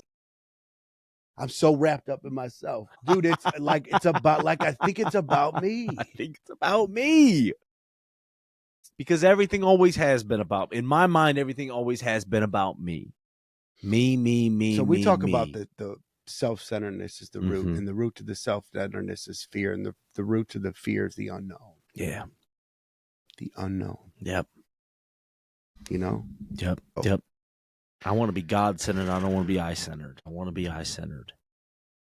That's where my addiction lives, man. I think there's this story on being almost like a God-centered. So these two dudes go out on a boat. They're going fishing, and the weather's real good. It's fishing. It's real nice. And then they get out a little further, and it starts to blacken up. The sky starts to blacken up a little bit, and a storm's coming. And so one of the guys starts to get a little intimidated, a little scared, and he goes to the captain of the boat. He said, "Well, what are you doing? What are we gonna do about this?" You know what I'm saying? Like waves are we're getting pulled everywhere at this point. And the captain said, as long as there's no water getting in the boat, we'll be okay. Everything comes to pass. And it's kind of like with life. Everything comes to pass as long as no water gets into my boat, as long as I'm not inviting negative behavior into my spirit, my God center, as long as I'm staying centered in God, going to meetings, talking about it, being vulnerable, being of service, as long as I'm not getting water in the boat, everything will pass. So I'm going to meetings, I'm talking about it, I'm working with the sponsor, I'm working on some sponsors, I'm being human, I'm being a recovering addict, I'm being a member of Sex Anonymous, I'm being a member of Narcotics Anonymous because I don't know everything. Ricky, get in the front and shut the fuck up. because you really don't know what you're good sharing at. Stop trying to tie everybody's share together at the end of the meeting thinking you got it going on when you're dying, when you're missing the message because all you can focus on is tying everything together that you heard in the meeting, and that girl over there looks good. And I want the oohs and the ahs, and I want people to call me because I think I got good advice. But when they call me and I try to I start to browse and I'm not finding anything fast enough in my mind for a suggestion for any kind of advice that they ask. But I sounded like I had it all together at the meeting. Ooh, I sounded good. I sounded approachable. I sounded like the oohs. Like, this guy's going to save me. I look like a hero. I need to be real careful. Yeah, dude. So look, as long as don't let water get in the boat. Stay centered, Rick. Stay God-centered, not self-centered, God-centered. Don't get no water in the boat. As long as we don't get water in the boat, this too shall pass. This too shall pass. That's what I love about palm trees. I love palm trees. They're skinny. They don't look like they're They don't look like they can withstand storms. But what do? They withstand storms. And for every foot the palm tree grows, the roots grow 2 feet deep. So imagine if you see a palm tree, what's going on in the bottom. Big. Yeah. Right? It's gigantic. That's It's big. I feel like I'm in a pulpit right now. I don't know what I did, but I feel like I just got a shot of something. And it was hope. But I know that I've been with the storm as long as I don't get water in the boat. And you know how the water gets in the boat? From me. It's like, I'm the one that invites the water in. What are we going to do? I pull the plug. What are we going to do? Sometimes I just got to show up. Yep. Show up. It'll reveal itself. Stop trying to come up with some good ass shit to share. Yeah. Be you. I got to do that too. Every morning when I do group, I'm scared to death because I feel like I'm not going to do good. So I base that on my worth. When I'm like, we're super effective. Yeah. We're on gratitude list, Like, is this authentic me? I'm in their gratitude list, but is the authentic me in their gratitude list? Or is just this role that I'm playing? That's why, like, I'm really honest, to be honest. I didn't want to share what I shared. I know I opened up with some things that I really want to share about, but I think I felt it was necessary to share about on how you can become attracted to the people you're trying to help. Yeah. And these people are trying to find safety in the help. So that's what I want to do. It was affecting, it was dark. My spirit felt like dark. Yeah. Like something, this thing was working on me. It was trying to distract me from the very thing I wanted to do. I get in my own way. And then I think it's all about Ricky. Bro, this has nothing to do with me. This has everything to do with the relationship with the God of my understanding. As long as I stay centered. Can I read this? Yeah. Can I read this? Because this is what talks about God's will. And this is in the Narcotics Anonymous. It works how and why. And this is step 11. One of the steps that we pray only for the knowledge of God's will for us and the power to carry that out. It says only. I don't ask for specifics. I pray only for the knowledge of God's will and the power to carry that out. And it talks about, this is the only step it talks about where God's will is. What God's will is. So we talk about the promises of Alcoholics Anonymous. Well, this is the promises of Narcotics Anonymous. Check me out. It's so good, Alex. It's so good. Here we go. Here we go. Here we go. First, it says helping others is perhaps the highest aspiration of the human heart. It doesn't get no higher than that. When I help others, it's the highest aspiration of the human heart. You can't get no higher than that. Can't get any higher. Thank God. All right.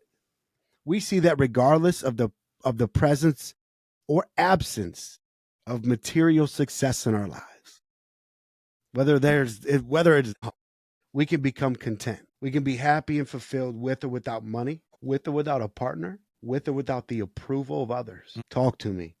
We began to see that God's will for us is the ability to live with dignity. Nobody's looking. That's when I'm really me. Yep. That's when the real me shows up. When I'm done playing the role, when I'm tired of playing the role, I'm drained from playing the role. God's will for me is the ability to live with dignity, to love others, to love ourselves and others, to laugh, to find great joy and beauty in our surroundings. Our most heartfelt longings and dreams for our lives are coming true. Did you ever dream of this? No. You thought about it. I thought about it. Here we are. Here we are. Can we just enjoy the moment? I get goosebumps. Yeah. Here we are. Here we are. Here we are. The moment. The moment. It's not even about us. It's the moment, man. Hold on. Hold on. These priceless gifts are no longer beyond our reach. They are, in fact, the very essence of God's will for us. In our gratitude, we go beyond merely asking for the power to live up to God's plan for our own lives. We begin to seek out ways to be of service. It's given me a roadmap to make a difference in the life of another addict. Our spiritual awakening has opened us up to spiritual contentment, unconditional love, and personal freedom, knowing that we can only keep this precious gift. What do you think it says? If we give it away. If we give it away.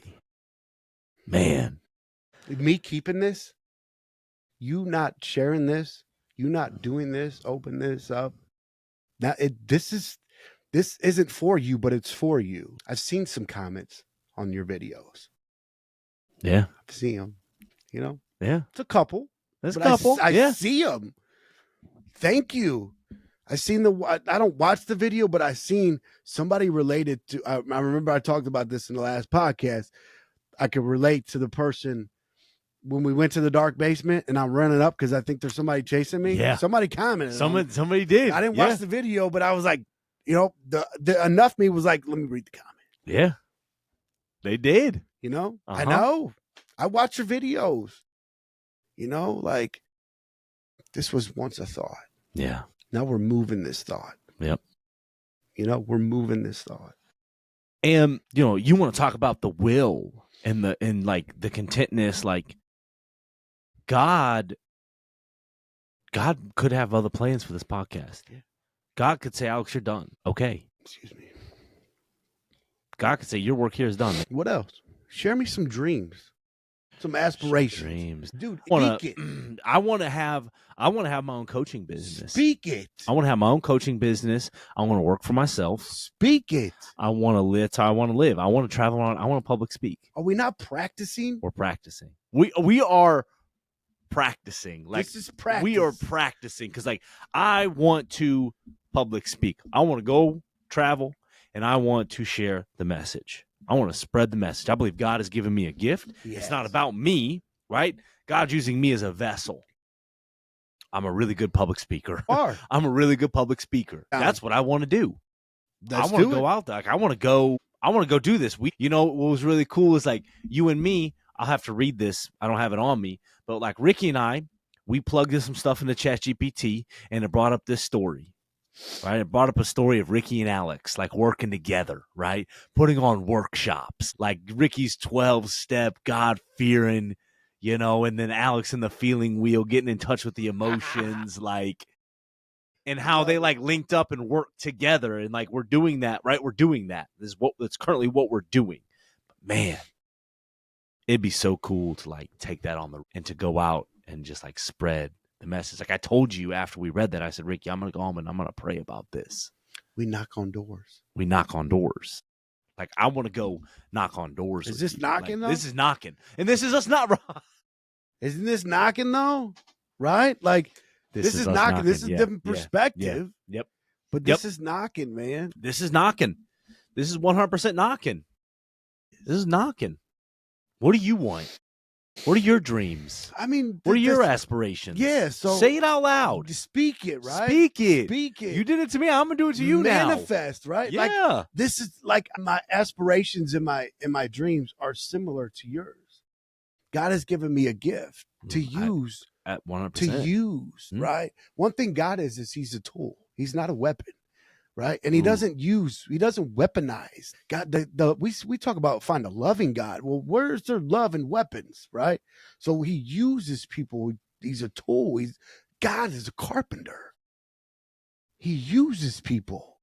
And some people he uses for the coffee pot. Some people he uses for the cigarette butt ashtray. Some people he uses for the reading. Some people he uses on a platform. However I'm being used, I got to stop comparing myself, I love what I said the other day. The more conversations I have with Eric, the lower I put him. I need to get with people. Stop putting them in a category where they don't belong. I've had good conversations with him, but when I create enough distance away from those conversations, I start to put him somewhere where he doesn't belong. Yeah. I remember we had a really good conversation. Way up there. Yeah, way up there. And it's my doing. This is me doing it. He I'm said the my problem. door's open. I'm the problem. So that's my dream is to, I'm in it. I'm knocking. I'm in Yeah. it. You know, it's Yeah. presenting itself. And it's presenting itself when people, when they come up and I'm supposed to take this in and I'm supposed to take this. It's supposed to hit my heart, not my ego. When people tell me, Ricky, you're like, you reach me. That's supposed to be a compliment. That's supposed to be the highest aspiration of the human heart. You know, I'm supposed to put that not in my bag.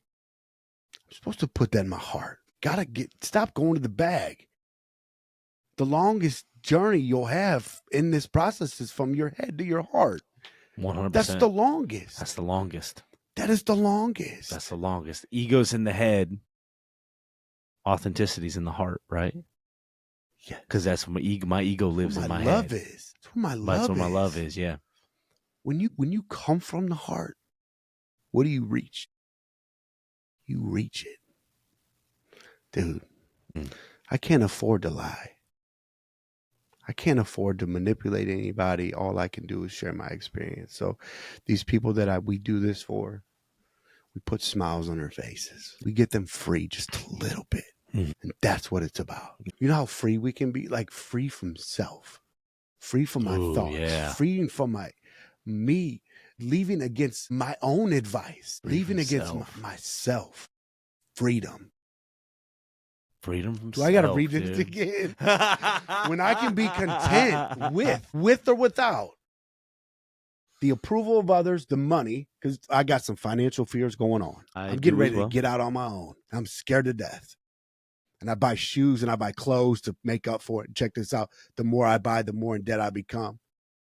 The more fearful I get because I got to somehow pay this credit card. Yep. Because it makes me feel some kind of way. Because at night when I want to have somebody by my bed, in my bed, she's not there. So I scroll. I scroll, I pray, I scroll, I pray, I scroll, I pray, I scroll, I pray. You know? Yeah. Yeah. I try to fill the void. Fill the void instead of being with self. You know what the second step says? The second step frees me. Mm-hmm. When I admit the problem. Addiction's so big it don't need a S. My addictions, right? My addiction. My addiction. Once I start, I can't stop.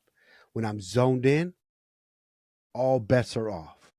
Bro, I come from the whole stroll. I'm not bragging about that, but all bets are off. And again, my mom might hear this. It's okay. That's okay. Dude. That's okay. That is okay. That's brother. okay. Oh, let me hold on. Let me read. Let me do some work. I've done work. I've done some work. At first, we open our minds and try something new. If I scroll up a little bit more, it talks about a maybe. If I show up on a maybe, my maybe ass. My maybe. Because I'm addicted to certainty. Yeah. But I put my certainty down in step one. Mm-hmm. Yeah. And just maybe, when I put my certainty down, what happens? I open up the door of some hope. Yep. At first, we open up our minds and try to find something new, somehow believing what we try might work. Do we somehow believing this, somehow? After we take a few small steps toward belief and trust, we we become willing to take bigger steps. We find that we are no longer acting as if we believe. Our belief is now reinforced with our own personal experience, and some of which is unexplainable. We sometimes encounter remarkable. I'm going to set that down, and I just want to soak in the fact that we are sitting in the remarkable spot right now. So you telling me I had to drop my certainty for a maybe, and the remarkable happened. That's what it's telling me. Yeah. We sometimes encounter remarkable coincidence. We don't need to explain or analyze these occurrences. We can simply accept them and be happy and grateful for them. We live what we believe, right? Mm-hmm. Yeah. We live the remarkable. I shared this with the group today, like Friday night, man. Friday night, down with the girlfriends. We were going to go to a parade, but it was too cold. So we made dinner at home. We got done with dinner. We sat down, me, her, and her daughter. And dude, Christmas tree on in the background. we sat down and we watched the movie The Santa Claus together on a Friday night. Now, you want to talk about being in the moment and like being in that being in the moment and content. I remember looking around. We weren't even cuddling. She was laying down, daughter was laying down. We were all just sitting there, and I just remember thinking, I'm fucking happy right now. Come on. I'm happy. Look at where I'm at. Look at what I'm doing. I didn't know when that was going to happen. I didn't know. There was uncertainty there. And it started with a maybe. Just a maybe. And before, for those of you who don't know, before this, we opened up.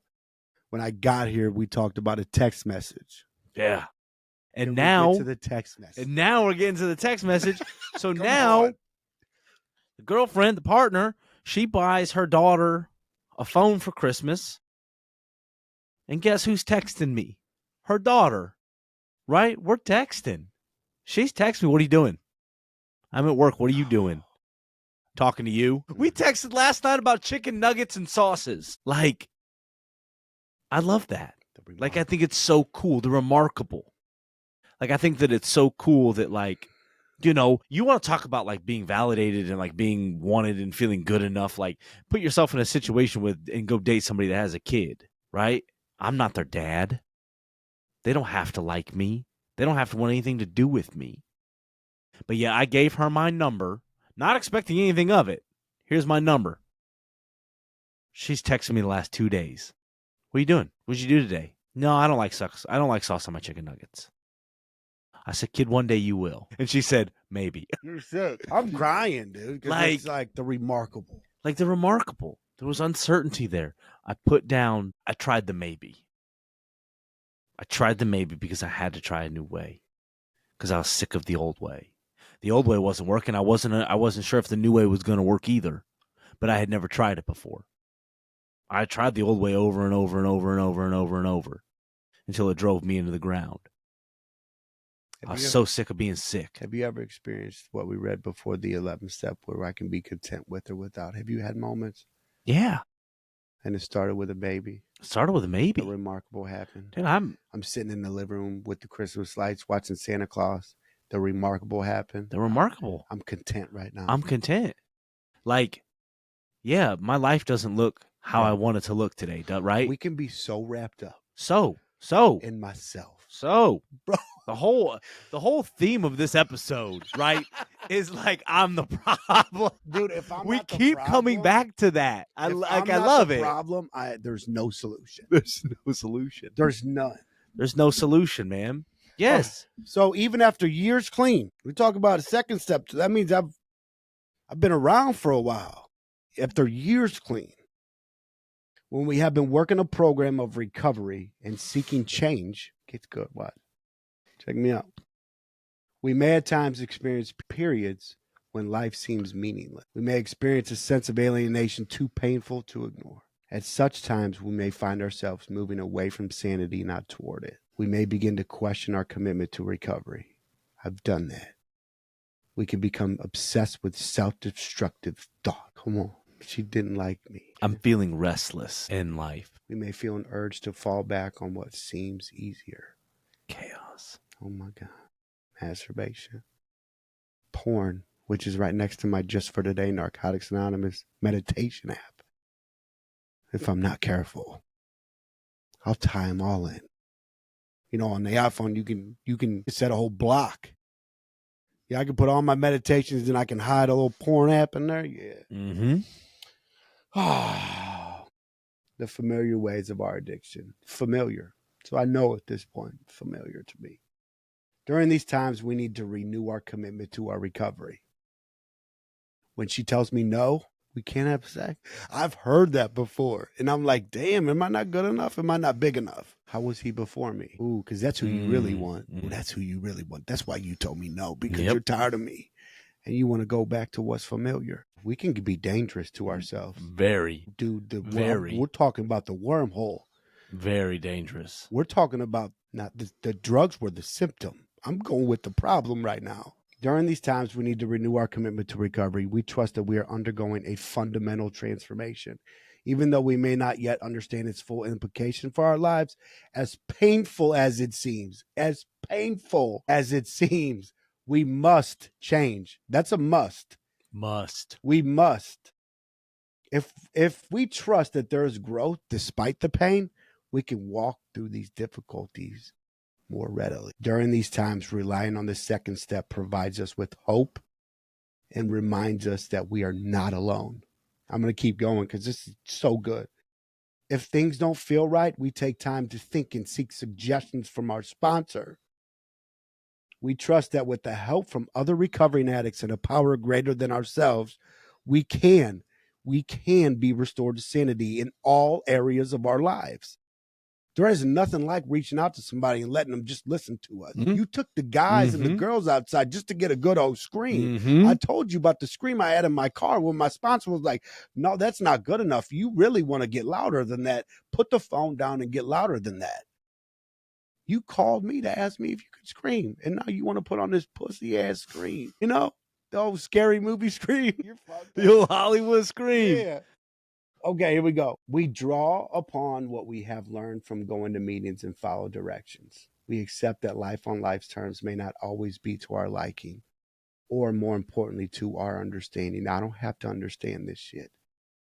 Sanity often means that we don't act on our first impulse. What a freedom. We talk about the remarkable happened. Well, I don't have to respond to that. I don't have to respond to that first thought. I don't have to give in to that first thought. We begin to make choices that help us rather than harm us. Seed has been planted from a maybe. Remarkable. I became content with or without. I had periods of freedom in my life. What worked for us in the beginning remains applicable. No matter how many years we have been clean, once again, we reply ourselves to the basics of this program, going to meetings, reaching out for help, and working the steps. Although we may feel despair, there is always hope. A power greater than ourselves is always available. Always. It doesn't say sometimes. No, it doesn't. It doesn't say sometimes. It says always. Always. Because, again, I am the problem. What does the 12 step say? Get out there. Get off of there. Get out there. If you would have stayed here, would we be doing this? Nope. No. Nope. This is a gift. This is a gift. Dreams, long-awaited dreams Yes. coming true. Mm-hmm. It started with a maybe. Mm-hmm. This is the remarkable. Yep. Appreciate you so much. I appreciate you, man. Look, I don't know why ChatGPT was so on point with what they said. And now till this day, they help people one feeling wheel at a time and one step at a time. I don't know. Do you know, so I'm going to be all the way honest with you. I got some feedback from your group this morning, and it was so positive. Yeah. Just when you think, because I'm so wrapped up. I want to help the room. Not this side, not that side, the whole room. I remember I was doing a class one day, and I'm done. And one of the old men he just left recently, and he said, he went to Angie, and he goes, man, that Ricky dude, he's too loud for you, like in your face. Like, man, that one person didn't like me. He said he didn't like me. Right. No. I know what you're talking about. I remember. He didn't say that. He didn't say that. He said, I didn't like that dude. No. He said, man, he's just too loud. He's just too loud. He was old. One thing, dude. That 99-to-1 syndrome, right? I got 99 great things going on in my life, but that one person said that I was too loud. I'll leave the 99 to God, and I'll take that one. Yeah, and I'll hold on to it. Yep. People used to tell me I was too loud, too. And then I started embracing it, and I was like, cool. You know what? People don't sleep in my groups because I'm too loud. I love it. It comes from a good place. It does. 100%. Like, 100%. Like, this is us. This is me. This is you. Like, we are sharing. The passion comes out in us. I'm sorry. If you can't handle the passion, that's your problem. Like, I love telling people that in the room. Like, hey, if you disagree with anything that I'm talking about or don't want to partake in anything, that's you, bro. That's a you problem. That's not me. That's you. So, because I'm being me. Because I'm being me. I'm being me whether you like it or not. I'm being me. I'm being me. I'm being me. We both have experience in this. We both know, God's given us what we need to say. Right? This is God's given. We're just sharing our perspective, man. We're our experience, strength, and hope. You asked me what my dream was. Minute. I appreciate that. Like, I appreciate that perspective because we get so tied up, and I do. I'll admit it, man. You can say I'll we. admit it, Look. dude. I get tied up into this. Like, my life does not look how I want it to look right now. Yeah, it's good. I don't got any complaints, but it doesn't look how I want it to look, right? Because I have this idea in my mind of what I want my life to look at, which I don't think is all the way unhealthy. I don't think that. It just means that I have dreams and I have goals. And I want to achieve those. And everything tells me that if I keep doing what I'm supposed to be doing, I will achieve that. It may not look exactly like how I envisioned it, but however, I know God's got a plan for me. And God's moving us forward, right? And God's going to use me. He's been using me. He will continue to use me. Even if I was to fall off tomorrow, God will still use me. God will still use you, right? Like, God's still going to use us. So I really appreciate that perspective that, like, I'm living my dream. Dude, because I truly am. Like, I truly am, right? I remember, I've shared this before, laying in bed before even going to treatment and thinking to myself, what do I want to do with my life? I want to share my story and I want to help people. And what am I doing? I'm sharing my story and I'm helping people. Did you hurt anybody today? No. Nope. I did not. That's the remarkable. That is the remarkable, man. You know? Because I have it in me. I know it's in there. I used to do. Yeah. When I would come, I know that. People would walk away. You know? Yeah. People. Instead, I've got people, telling me that, like, I feel safe with you. Yes. I feel safe. You shared that earlier. I had a client in the office earlier share that. Alex, I feel safe with you. Dude, ain't it feeling like that? Dude. When I pay attention to my destructive thoughts. That's all they are. Dude, I am good. I'm good. We are winning. Yep. My life is good. Yep. Amen. You want me to share? Can I share this with you? Share. My son sent the gratitude list. Family, my relationship with God, my dogs, life, video games, friends. Great out to do is stop, The maybe. I put it down maybe. Maybe. My son, he's like, what up? What up? He's growing up, But Dad, I know I'm doing a good job. Yeah. That's special, man. I appreciate you sharing that. That's good. I appreciate you sharing that here. Like, I appreciate you sharing that, man. Remarkable. This addicted to certainty dude put it down for a little bit. And then a maybe. Then a maybe. That's what I love too. It's like the maybe. At the same time, certainly thinking that this might work. We got to give it a chance. Give it a chance. Give yourself a chance. Give yourself a chance. How about this? Give yourself a break. A break. Ooh. Break. Because addiction is work. Bro. Like, it's work. It is like, it's a full-time job. It's a full-time, overtime, double time. It's a full-time job. Like, bro, the fantasies that were in my head, the amount of time I spent on that phone, the amount of time I spent on the hunt, days. Talk to me. Days. Talk to me. And where are we at right now? Bro, if I could look around, dude, we're on fucking camera. Yep. It's not cops. Nope. It's not a prison show. Nope. We're not just talking hope. We're hoping, man. Dealers of hope. Hope was dealt to me. You can't make this up. No, dude. The hope was dealt to me. Now it's my turn to turn around and deal some hope too. Do you know who built this building? No. Me neither. You know who created this world? God, maybe. And somebody told me, like, he created this world.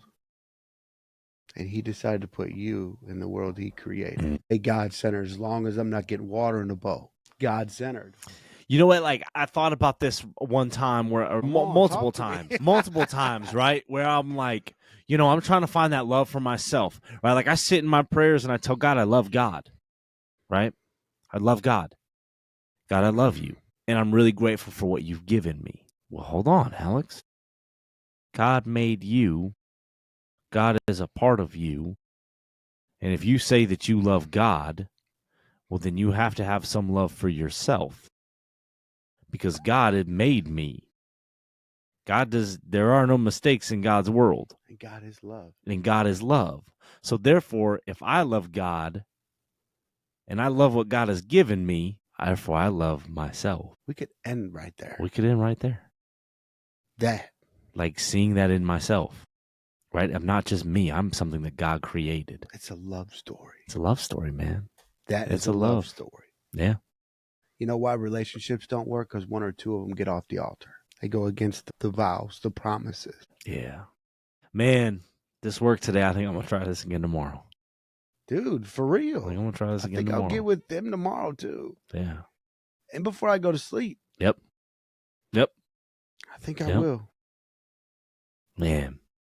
Ricky, dude. Woo-wee, 2 hours. Have we? 2 hours, Oh, dude. 2 hours, baby. Lost in the sauce. Man, lost in the sauce. Ricky, man, I just want to say thank you so much, man. I love you so very much. You mean a lot to me, man. And I'm so grateful for you and our conversations and just what you bring to the table, man. I look at you and like I look up to you in an appropriate way, right? I got a lot of respect for you. I got a lot of love for you, man. I learn things from you, and I love it because I'm still teachable to this day.